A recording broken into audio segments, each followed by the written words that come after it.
Good morning students. Last lecture में अपने S P D and F block complete किया था। आज अपने नया टॉपिक स्टार्ट करने जा रहे हैं, वो है धातु, अधातु और उपधातु। धातु, अधातु व उपधातुएं। उपधातुएं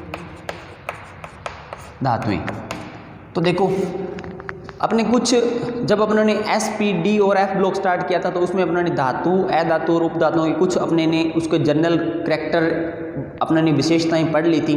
अब अपने देखते हैं कि यहाँ पर अगर अपने पीरियोडिक टेबल की या आवर्त सारणी की बात करते हैं तो उसमें धातुओं, अधातुओं और उपधातुओं के किस प्रकार से विभाजित किया गया है। आप ये मानो कि ये एक आवर्त सारणी है, ठीक है। और यहाँ से मैं स्टार्ट कर रहा हूँ 13वां वर्ग, 14वां वर्ग, 15वां, 16वां, 17वां और 18वां। इतने सारे मैं यहाँ पे वर्ग नोट करूँगा, बाकी तो नहीं नोट करूँगा मैं, क्योंकि अपना पूरी आवर्त सारणी नहीं बना रहा मैं यहाँ पर, सिर्फ मैं 13वां, 14वां, 15वां, 16वां, 17वां और 18वां वर्ग ही बना रहा हूँ। तो देखो B C N O F N E, L G A in I N और टी एल, उसके बाद G E S N P B P A S S B B I S S E T E P O C L B R I A T A R K R X E और R N. ये सिर्फ मैंने बनाया है P block, ठीक है। अब इससे पहले आप ये मानो कि यहाँ पर अपने पास स्टार्टिंग का जो ब्लॉक होता है वो एस ब्लॉक, और उसके बाद ये मानो ये बीच में जो होते हैं वो क्या होते हैं, डी ब्लॉक। ये सब आप अच्छे से पढ़ चुके हो, यहाँ पर कंप्लीट हो चुका है अपना ये टॉपिक। अपनों ने बहुत बार पीरियोडिक टेबल बना के कंप्लीट कर ली थी, ठीक है। और आपके याद भी होगी अगर आपने साथ साथ वीडियो देखे हैं तो। अब आपको ये देखना है कि अगर अपनी बात करते हैं धातु, अधातु और उपधातुओं को आवर्त सारणी में किस प्रकार से वर्गीकृत किया गया है, किस प्रकार से उनको अलग अलग दर्शाया गया है। तो देखो यहाँ पर मैं एक लाइन बना रहा हूँ और वो ये है, यहाँ से ऐसे और यहाँ से ऐसे, ये एक मैंने लाइन ड्रॉ की है। अगर आपको दिख रही है तो डार्क कर रहा हूं मैं इसको, देखो ये मैंने एक लाइन ड्रॉ की है, दूसरी लाइन मैंने ये ड्रॉ की है। तो सबसे पहले अपने इनका वर्गीकरण करते हैं कि धातुएं आवर्त सारणी में किस साइड होती हैं, अधातुएं किस साइड होती हैं और उपधातुएं होती हैं वो कौन कौन से तत्व होते हैं। तो देखो पूरी आवर्त सारणी में इस लाइन से इधर, मतलब ये जो पहली लाइन बनाई है इससे इधर, मतलब यहाँ से लेकर यहाँ तक पूरी आवर्त सारणी मानो, और इसमें जितने भी तत्व होते हैं वो सारी क्या होते हैं, धातुएं होती हैं। वो सारे क्या होते हैं, धातुएं। और इस लाइन से इधर जैसे ये यहाँ पर जितने भी तत्व अपनों ने बनाए हैं, लिखे हैं, नोट किए हैं, वो होती हैं अधातुएं। क्या होती हैं, अधातुएं होती हैं। और ये जो दोनों लाइनों के बीच में जो जितने सारे तत्व अपनों ने नोट किए हैं, दोनों लाइनों के बीच में जो तत्व हैं वो होती हैं उपधातुएं। क्या होती हैं, उपधातुएं। तो एक बार आपको छोटा सा आइडिया ये हो गया होगा कि भी आवर्त सारणी में जो इस लाइन से इधर जितने भी तत्व हैं वो उनको क्या बोलते हैं, धातुएं। इस लाइन से उधर जो भी तत्व हैं उनको क्या बोलते हैं, अधातुएं। और ये जो दोनों लाइन्स हैं इनके बीच में जो तत्व होते हैं उनको क्या बोलते हैं, अपने उपधातुएं बोलते हैं। मतलब उपधातुओं वाले तत्व कौन से होते हैं, सिर्फ इतने ही होते हैं, ठीक है। अब देखो धातुओं के अलग प्रकार के गुण होते हैं, अधातुओं के अलग प्रकार के गुण होते हैं, और उपधातुओं के अगर अपने गुणों की बात करते हैं तो उपधातुएं जो हैं वो आप ऐसे मानो धातुओं और अधातुओं के दोनों कुछ तत्व ऐसे मिलेंगे आपको, जिसमें कुछ गुण तो धातुओं के होंगे और कुछ गुण किसके होंगे, अधातुओं के। तो इन तत्वों को क्या बोला जाता है, उपधातुएं कहा जाता है, ठीक है। ये था एक जनरल छोटा सा इंट्रोडक्शन किसका, आवर्त सारणी का। और आवर्त सारणी में आपने धातुएं, अधातुएं और उपधातुएं यहाँ पर डिस्कस की हैं। ठीक है, अभी अपने पढ़ने जा रहे हैं कि इनके अलग से किस प्रकार की इनकी विशेषताएं होती हैं और कौन कौन सी विशेषताएं ये प्रदर्शित करते हैं। तो देखो स्टार्ट करते हैं अपने धातुएं कि धातुएं क्या होती हैं। देखो सबसे फर्स्ट पॉइंट अपने डिस्कस करने जा रहे हैं। सबसे फर्स्ट पॉइंट अपने धातुओं के जो गुणों की बात करते हैं वो ये होती है कि धातुएं कठोर होती हैं।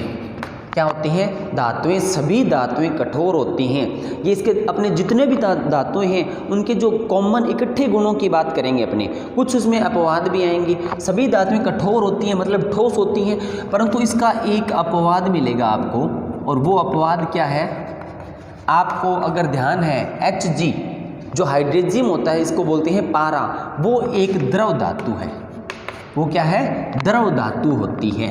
ठीक है, तो जितनी भी धातुएं होती हैं वो कठोर होती हैं, और Hg क्या है? एक द्रव प्रकार की धातु होती है। दूसरे गुण की बात करते हैं, अगर कोई भी जो पदार्थ है वो कठोर होता है तो उसका गलनांक और क्वथनांक उच्च होता है। गलनांक और या किसकी बात कर सकते हैं अपने? क्वथनांक की। गलनांक और क्वथनांक क्या होते हैं? उच्च होते हैं। देखो गलनांक का मतलब और क्वथनांक का मतलब तीन पॉइंट अपना ये है कि गलनांक और क्वथनांक क्या होते हैं? उच्च होते हैं। गलनांक और क्वथनांक उच्च होने का मतलब ये है कि अगर कोई पदार्थ ठोस है तो उन जितने भी पदार्थ ठोस होंगे ना, ठोस और कठोर होंगे, उनके गलनांक और क्वथनांक हमेशा ही उच्च होंगे। गलनांक क्या होता है? ठोस से द्रव में बदलना गलनांक, और द्रव से गैस में बदलना क्या होता है? क्वथनांक होता है। परंतु ऐसी जो धातुएं जो या तो मुलायम हो और या क्या हो कि जैसे द्रव हो, वो क्या होती है? उनके गलनांक और क्वथनांक निम्न होते हैं। इसमें मैं ये जो कठोर वाला जो पॉइंट था इसमें एक बात और बता देता हूँ। सोडियम जो एक धातु होती है वो क्या होती है? मुलायम होती है। और सोडियम इतनी मुलायम धातु होती है कि अगर इसका अपने पास एक इतना सा पीस है, उस पीस को अपने चाकू से भी काट कर क्या कर सकते हैं? अलग कर सकते हैं। बाकी आपको पता है जो धातुएं होती हैं उनको चाकू से काटा नहीं जाता, और सोडियम को किससे काट सकते हैं? अपने चाकू से काट सकते हैं, क्योंकि ये क्या होती है? बहुत ही मुलायम होती हैं। उसके बाद अपने थर्ड पॉइंट की बात करते हैं। एक शब्द आता है इनमें आघात वर्धनीयता। आघात वर्धनीयता का गुण पाया जाता है। किसका गुण पाया जाता है? आघात वर्धनीयता का। और दूसरा एक गुण और होता है, उसको एक्सप्लेन करूंगा मैं अभी। उसमें एक गुण और पाया जाता है तन्यता का। तो देखो ये आपके लिए दो नए शब्द आए हैं यहाँ पर, आघात वर्धनीयता और तन्यता। आघात वर्धनीयता का मतलब ये होता है कि मेरे पास ये कोई एक इतना बड़ा पीस है धातु का, कोई धातु का एक बहुत बड़ा पीस है, ठीक है, टुकड़ा है एक, इसको अपनों ने लिया और इसको अगर मैं हथौड़े से चोट मारूंगा इसके ऊपर, तो ये क्या होता है कि पतली चद्दर के रूप में फैल जाता है। तो देखो यहाँ पर ये जो शब्द है इसका अगर अपने संधि विच्छेद करें, हिंदी में जो आपने पढ़ा होता है संधि विच्छेद, तो ये दो शब्दों से मिलकर बना है, आघात और वर्धनीयता। आघात का मतलब क्या होता है? चोट लगाना, और वर्धनीयता का मतलब क्या होता है? फैलना। आघात और वर्धनीयता का मतलब क्या होता है? आघात का मतलब चोट लगाना और वर्धनीयता का मतलब होता है फैलना।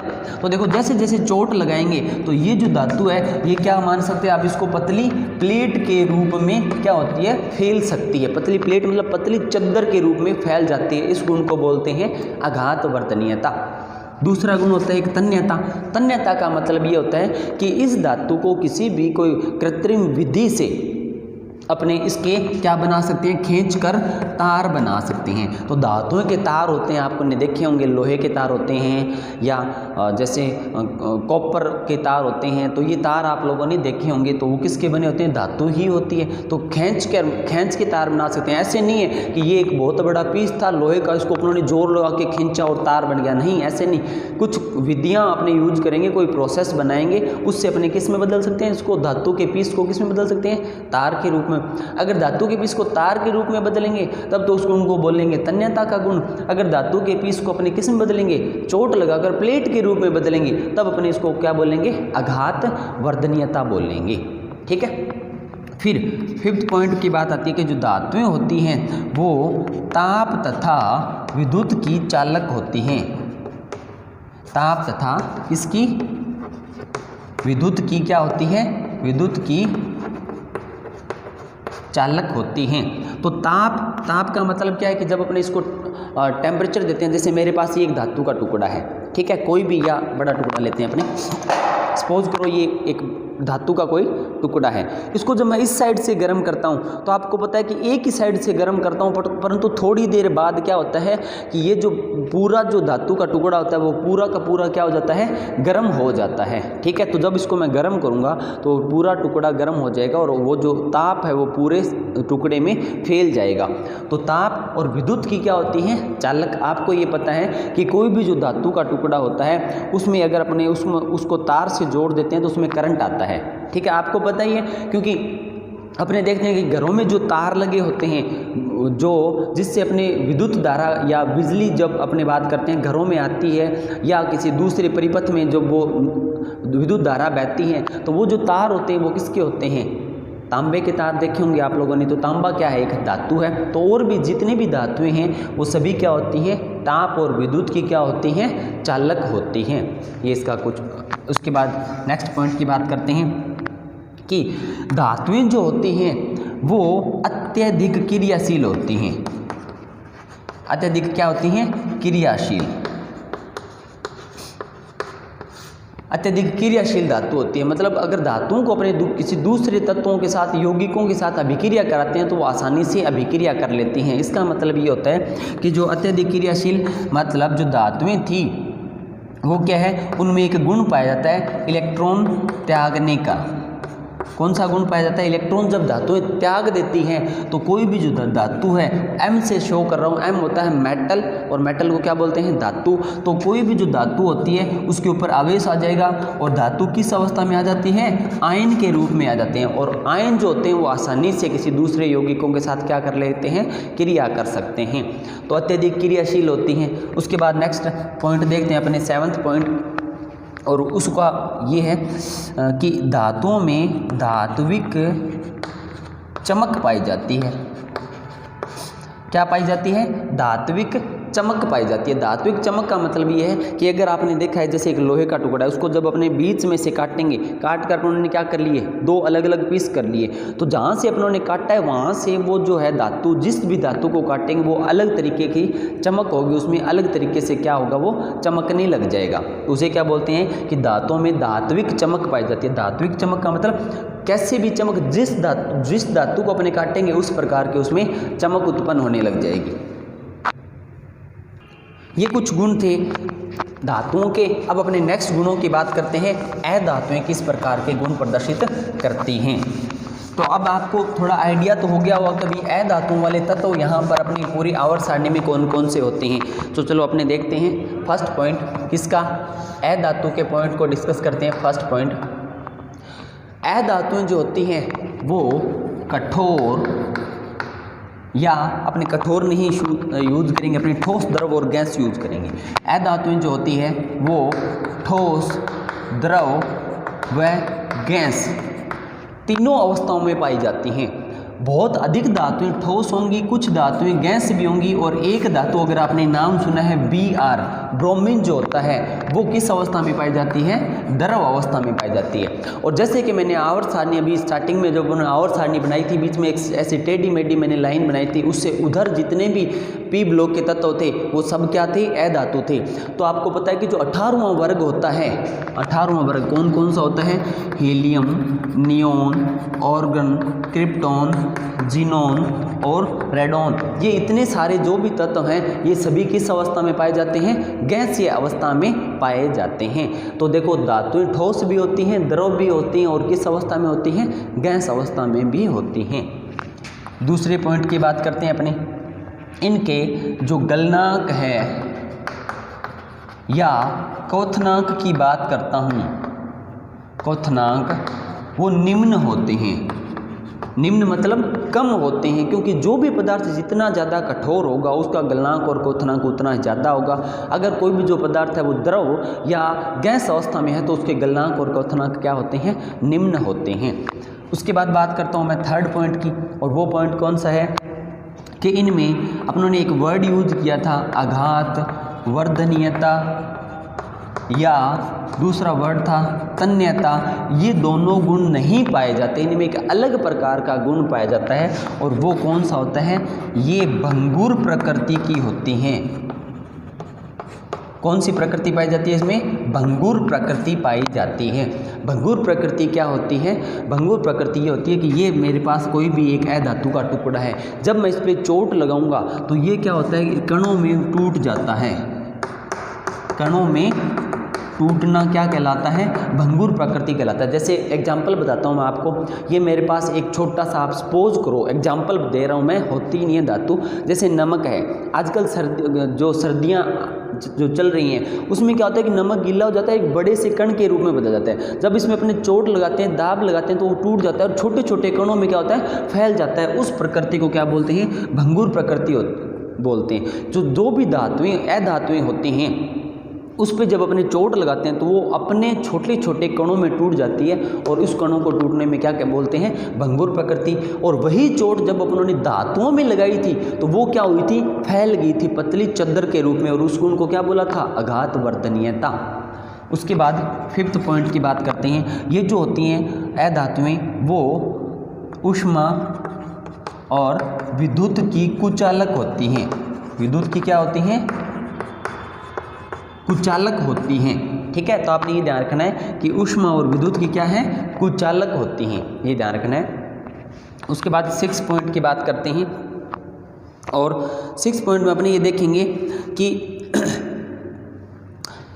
कुचालक, या तो ऐसे बोलो कुचालक या ऐसे बोलो इनको अल्पचालक, अल्पचालक। ठीक है, और जैसे अपनों ने बात किया था धातुओं में कि धातुओं में इलेक्ट्रॉन त्यागने का गुण पाया जाता है, जिससे वो क्या होती हैं? अत्यधिक क्रियाशील। तो इनमें इलेक्ट्रॉन ग्रहण करने का गुण होता है। किसका गुण होता है? इलेक्ट्रॉन ग्रहण करने का गुण पाया जाता है। ये कुछ सिंपल छोटी सी बातें थी, और ये किसके एग्जाम्पल अपनों ने किसके गुण पढ़े हैं? अधातुओं के। उसके बाद बात करते हैं अपने उपधातुओं की। तो देखो, उपधातुओं को मैंने बताया था कि धातुओं और अधातुओं के बीच के जो तत्व होते हैं उनको उपधातुओं के तत्व कहा जाता है। और उपधातुएं जो हैं उनका एक ही बहुत ही अच्छा इंपॉर्टेंट गुण है, और वो ये है कि उपधातुओं से अर्धचालक बनते हैं। क्या बनते हैं? अर्धचालक बनते हैं। अब आपको बताना है अर्धचालक क्या होते हैं। जैसे अपनों ने धातुओं की बात की थी, वो क्या होते हैं? चालक। आपने अधातुओं की बात की थी, वो क्या होते हैं?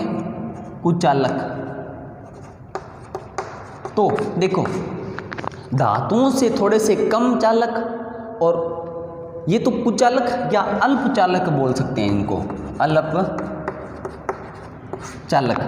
तो धातुओं से तो थोड़े से कम चालक, और अधातुओं से थोड़े से ज़्यादा जो चालक वाले तत्व होते हैं उनको बोलते हैं अर्धचालक। अर्ध का मतलब आधे चालक, मतलब धातुओं से इनकी चालकता थोड़ी कम होती है और अधातुओं से इनकी चालकता क्या होती है? थोड़ी सी ज़्यादा होती है। तो ये जो पदार्थ होते हैं, कौन से? उपधातुएं, ये अर्धचालक होते हैं। और कौन कौन से होते हैं? सिलिकॉन और जर्मेनियम जो है वो सबसे अच्छे अर्धचालक होते हैं। ये अर्धचालक क्या बनाते हैं? आपको पता होगा कि चिप बनाते हैं। किस के बनाने के काम आते हैं? चिप बनाने के काम आते हैं। तो आपको ये आपको पता होना चाहिए चिप क्या होती है। आजकल जैसे आप लोग फ़ोन यूज़ कर रहे हो, इसके अंदर जो इसका सेट के अंदर जो हार्डवेयर यूज़ करेंगे अपने, उसका जो सॉफ्टवेयर होता है वो किस पे काम करता है? उसकी जो अंदर की प्लेट होती है ना, जिसपे बहुत सारे इंस्ट्रूमेंट लगे होते हैं, उसको क्या बोलते हैं? चिप बोलते हैं। और वो किसके बने होते हैं? या तो सिलिकॉन के या किसके बने होते हैं? जर्मेनियम के बने होते हैं। तो आज का अपना टॉपिक यहीं पे कंप्लीट होता है, धातु, अधातु और उपधातु। Thank you.